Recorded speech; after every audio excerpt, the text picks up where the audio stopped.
Hey there!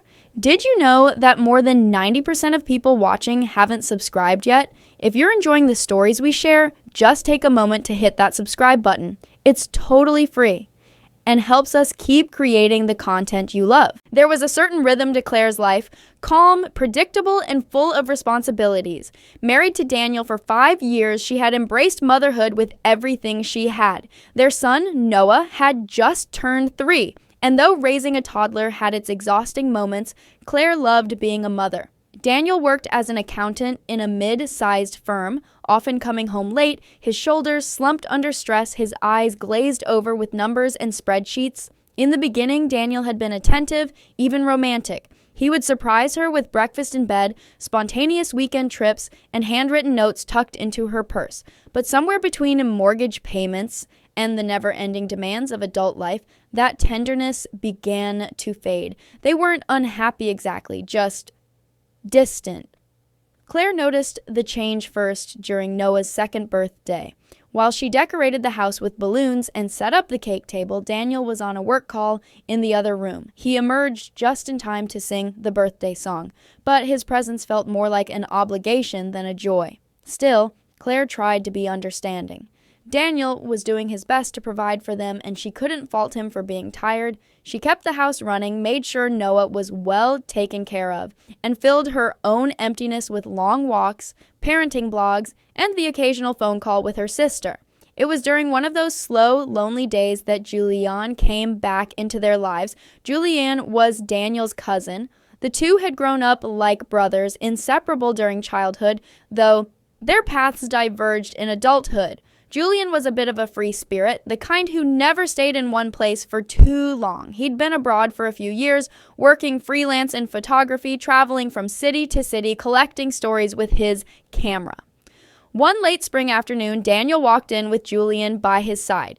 Claire was wiping down the kitchen counter, and Noah was playing with blocks near the couch. "Claire," Daniel said, smiling for the first time in days, "look who's back." Julian stepped forward with that familiar charm in his eyes. "Long time, huh?" Claire smiled warmly. "Julian? Wow, it's been, 3 years?" "Closer to 4, he said, stepping into a hug she didn't expect but didn't resist. "You look amazing, and I see someone has joined the family." He bent down to Noah's level and offered a little wave.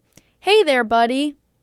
Noah, usually shy with strangers, giggled and clung to Claire's leg, but there was curiosity in his eyes. Julian was only supposed to stay for a weekend. That's what Daniel had said, just a quick stop while he figured out his next destination.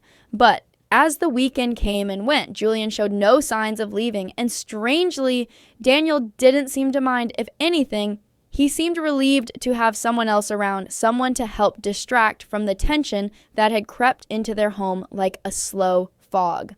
Julian had a way of breathing life into the room. He played guitar in the evenings, told stories from his travels, and even helped Claire with household chores. It was the little things, offering to wash dishes, fixing the leaky faucet Daniel had ignored for months, making Noah laugh with silly impressions. Claire found herself smiling more, laughing more, and feeling less alone. At first, she told herself it was just nice to have someone to talk to, someone who noticed her. One night, while Daniel worked late again, Julian and Claire sat on the back porch sipping herbal tea. The baby monitor buzzed gently beside her. "Must be hard," Julian said, his voice low. "Doing so much on your own?" Claire shrugged. "I manage." He looked at her, and in that look was something unspoken. Not lust, not yet, but understanding. "You shouldn't have to manage alone." She didn't answer. Not because she disagreed, but because she didn't know how to explain the ache in her chest that had become so familiar she'd stopped noticing it. From that night on, things subtly shifted. Julian started joining her on morning walks with Noah, offering to run errands, cooking dinner when Daniel had to work late, and Claire let him. Because having someone who cared even a little felt like a lifeline. One afternoon, Claire sprained her ankle while carrying groceries into the house. She let out a yelp, and Julian came running from the backyard where he'd been tossing a ball with Noah. "Sit down," he said quickly, easing her onto the couch. "Let me look at it." She winced as he removed her shoe and examined her ankle. "You'll need to ice it and stay off it for a few days." "I can't," she protested. "Well, Noah needs me, and Daniel will understand," he cut in, a little sharper than usual. "You don't always have to carry the weight of everything." Claire blinked, surprised by the emotion in his voice. "Julian." He looked up at her, his hand still gently holding her foot, his eyes searching hers. "I'm just saying, you deserve to be taken care of too." Her heart thudded a little faster. She opened her mouth to say something. What, she didn't know. But just then, Noah came toddling into the room, pulling a toy train behind him. Julian stepped back, clearing his throat. "I'll get the ice." Claire stared after him, her thoughts a swirl of guilt and confusion. The next few days blurred. Claire tried to keep her distance, but Julian's presence had become part of their daily routine. Daniel, preoccupied with work, remained oblivious to the subtle tension in the house. He was grateful to have someone around who could help, someone who seemed to connect with Claire and Noah in a way he hadn't in months. But for Claire, the lines were starting to blur. One evening, while folding laundry in the living room, she found Julian's sweater mixed in with Daniel's clothes. It smelled faintly of cedar and something else she couldn't place. Without thinking, she brought it to her face and inhaled. Then she dropped it quickly, ashamed of herself. What was she doing? She loved her husband. They had built a life together, a family, but that life had begun to feel like a house with too many closed doors. Julian had opened one of them, and through it came a light and attention she hadn't felt in years. Still, she reminded herself, nothing had happened, and nothing would. Then came the night Daniel forgot their anniversary. It wasn't like Claire had expected flowers or a fancy dinner, but a simple acknowledgement would have meant the world. Instead, Daniel came home late, exhausted and irritable, mumbling about Itzano at a client presentation. Claire had set the table with his favorite meal. Noah had colored a messy card with the words "Happy Day" scribbled across it, but Daniel walked past it all with barely a glance, muttering something about being tired and heading straight for the shower. Claire sat at the table long after Noah had fallen asleep. The food had gone cold, and so had her hope. Julian found her there, quietly wiping tears from her cheeks. "Did something happen?" he asked gently. She shook her head, then changed her mind. "It was our anniversary." Julian's jaw tensed. "And he forgot?" She nodded. He sat beside her, close but not too close. "You deserve more, Claire." She didn't answer. Couldn't. He reached across the table and placed his hand over hers. It was warm, steady, comforting. Her heart pounded in her chest. They didn't speak for several moments. Then Claire whispered, "I don't know what's happening to me." Julian looked into her eyes, his voice low. "You're human and you're lonely." She pulled her hand away and stood. "I should go check on Noah." She walked away quickly, leaving Julian sitting alone at the table, his expression unreadable.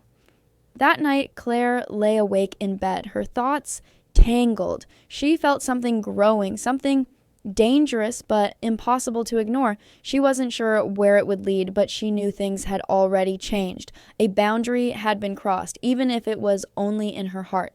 And deep down, a part of her feared there was no turning back. Claire noticed that morning sunlight didn't feel as warm as it used to. She sat at the kitchen table sipping coffee, watching Noah play with his toy trucks on the floor. The house was quiet. Daniel had already left for work, having barely said a word to her beyond the usual, "See you later," no kiss goodbye, no mention of the night before. Julian entered the room quietly, hair still damp from a shower. He poured himself a cup of coffee and offered her a soft smile. She returned it, though a heaviness lingered in her chest. The memory of his hand on hers the night before replayed in her mind. It had been nothing, and yet it hadn't. They didn't talk about it, not directly, but something hung between them now, unspoken, fragile, and electric.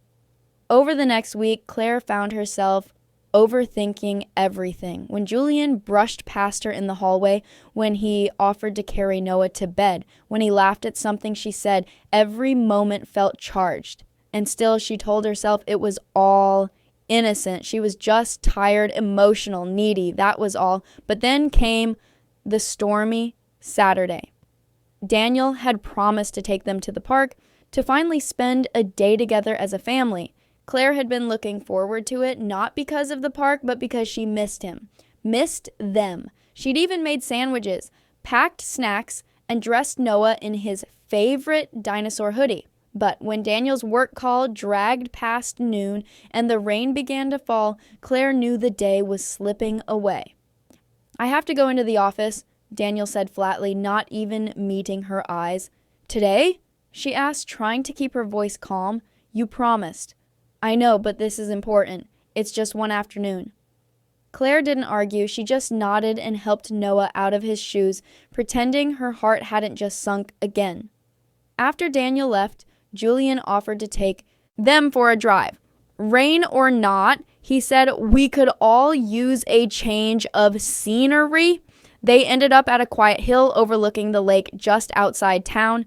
The rain had softened into a mist, and Julian played gentle music on the car stereo while Noah dozed in the back seat, cuddled in his blanket. Claire stared out at the water. "I don't know how much longer I can keep pretending." Julian glanced at her. "Pretending what?" "That everything's fine. That I'm okay with the way things are." He said nothing, waiting for her to continue. "I feel like I'm invisible," she said, her voice low. "Like I'm just a fixture in his life, a caregiver, a housekeeper, not his wife." Julian's voice was quiet. "You're more than that, Claire. You're more than he sees." She looked at him, really looked at him, and saw the sincerity in his face. There was something dangerous about the way he looked at her. Like she mattered, like she was seen. Before she could stop herself, she whispered, "Sometimes I think you understand me more than he does." Julian looked down, then back at her. "Maybe that's because I've been watching you, seeing how strong you are, how much you give without expecting anything back." Claire's breath caught. Julian turned toward her, his voice careful. "I would never cross a line, Claire, but you have to know you don't deserve to feel alone." She didn't respond. Couldn't. The moment felt too big, too fragile, and yet she didn't pull away. After a few moments, Julian looked out the window again. "Let's head back before the rain picks up." They didn't speak the rest of the drive, but Claire's thoughts were louder than ever. That night, she couldn't sleep. She lay beside Daniel in silence, staring at the ceiling, feeling like a stranger in her own bed. She thought about how long it had been since they'd truly talked about anything that mattered, about her fears, her loneliness, her dreams. And then she thought about Julian, how quickly he'd seen her pain, how effortlessly he'd filled the silence Daniel had left behind. It wasn't fair. The next morning, Daniel left early again, claiming he needed to prepare for Monday's meeting. Claire barely looked up from her coffee as he grabbed his keys and left. She no longer had the energy to fight. Julian joined her at the table a few minutes later, and for a while, neither of them spoke. Noah was watching cartoons in the living room, his laughter faint in the background. "I'm leaving next week," Julian said suddenly. Claire turned to him, startled. "What?" "I've been offered a short-term gig in another city. It's not permanent, just a few months, but I think it's time." She didn't know what to say. The idea of him leaving felt like a hole opening in her chest. "You don't have to go," she said quietly. "I think I do," he replied. Because if I stay, I might do something we both regret." There it was, the truth, laid bare. Claire looked away, her eyes stinging. "I would never hurt you, Claire," Julian said softly, "but I care about you more than I should, and staying here, pretending I don't, it's not fair to either of us." Tears welled up in her eyes. "I don't want to be alone again." Julian reached out and gently placed a hand over hers. "You're not alone, and you never were, but maybe whatever this is between us, it's happening because something's broken. Not just in your marriage, but inside you." She looked at him, her voice shaking. Then, "Why does it feel so real?" "Because it is real," he whispered, "but that doesn't mean it's right." She didn't pull her hand away this time. The next few days passed slowly, with every moment feeling like borrowed time. Claire found herself memorizing Julian's expressions, the sound of his laugh, the way he knelt to tie Noah's shoes or helped clean up after dinner. Daniel remained distant, absorbed in work, completely unaware of the emotional storm happening right under his roof. One evening, after Noah had fallen asleep, Claire found Julian in the garage fixing a broken drawer from the kitchen. "I don't want you to leave," she said quietly from the doorway. He looked up, surprised. "I know this is complicated," she continued, her voice trembling, "but when you're here, I feel like myself again." Julian set down the screwdriver and walked toward her, stopping a foot away. "And what about Daniel?" Claire closed her eyes. "I don't know." Julian reached out and gently tucked a strand of hair behind her ear. "If you want me to stay, you have to be honest with him, with yourself. Otherwise, this becomes something neither of us can be proud of." Claire nodded slowly. "I'll talk to him." "Promise?" She hesitated, then nodded again. "Promise."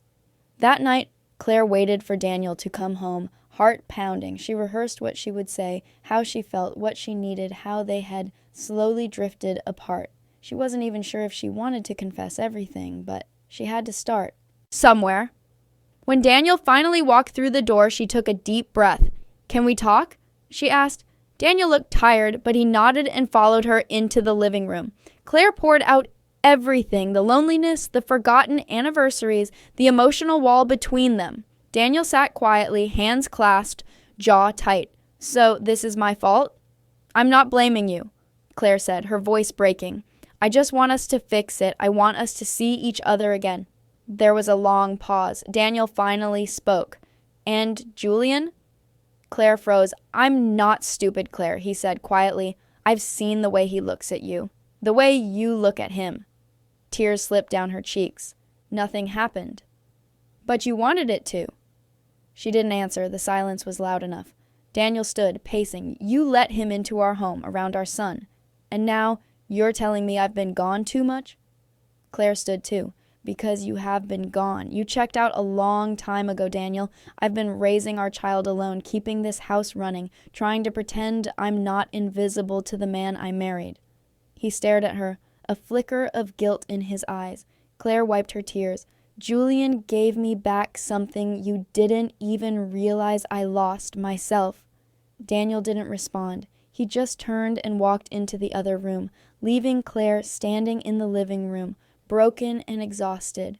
The next morning, Julian packed his bags. He didn't say much, just hugged Noah tightly, whispered a few words, and turned to Claire with a complicated look. "I'll call," he said. "But give him a chance if you can." Claire nodded, barely holding it together, and just like that, he was gone, but nothing felt resolved, not yet, because now the damage had been done. And the hardest decision still lay ahead. Weeks passed, but the silence in the house was louder than ever.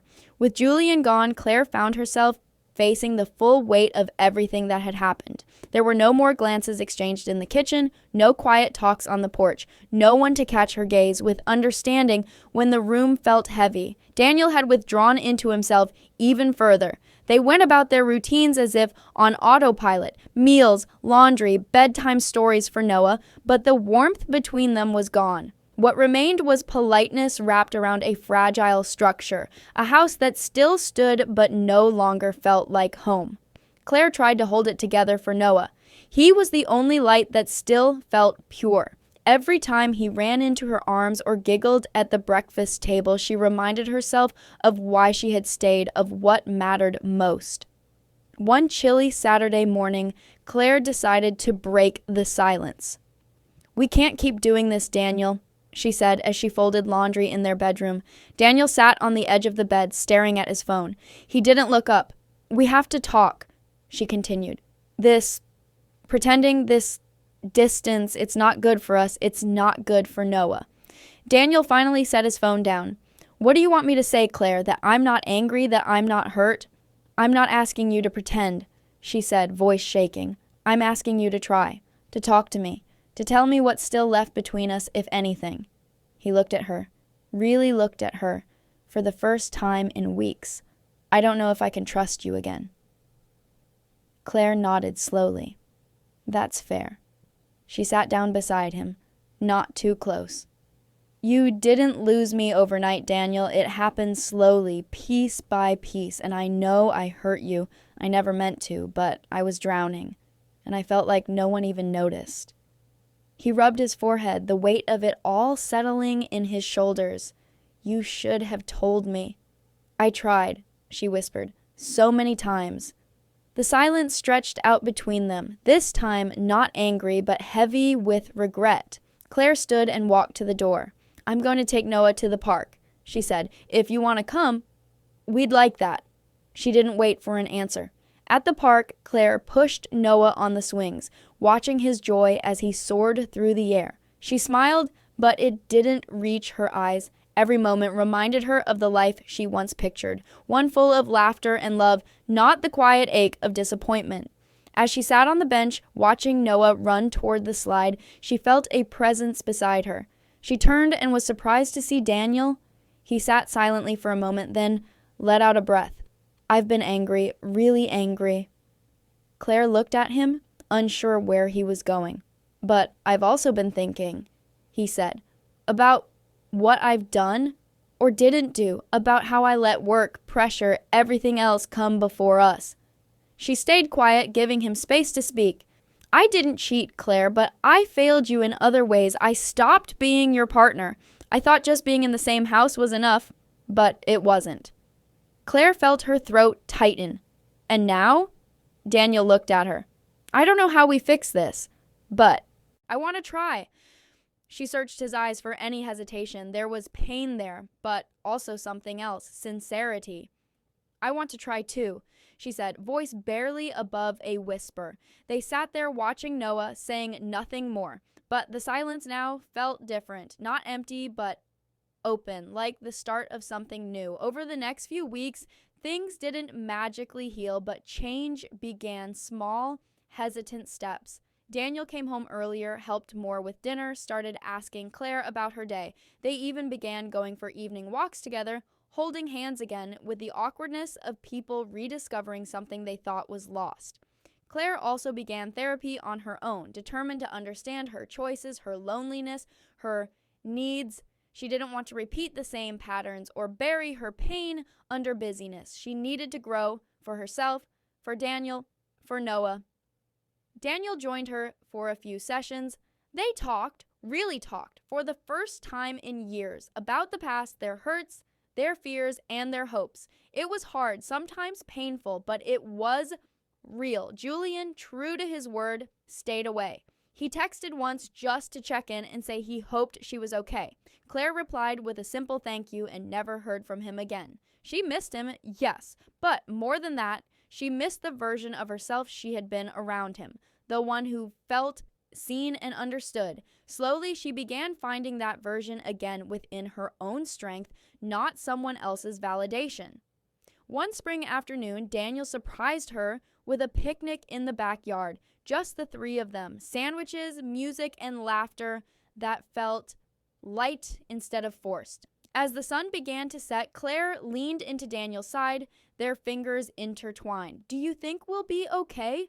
She asked. He looked at her with a small smile. I think we already are. Noah ran around chasing butterflies, his giggles echoing through the yard. Claire watched him, feeling the warmth in her chest again. Not perfect, not painless, but healing. And that, she realized, was more powerful than anything else. They wouldn't forget what had happened, but they could build something stronger in its place, something honest, intentional, and rooted in forgiveness. In the end, it wasn't about pretending nothing went wrong. It was about choosing to grow from it together,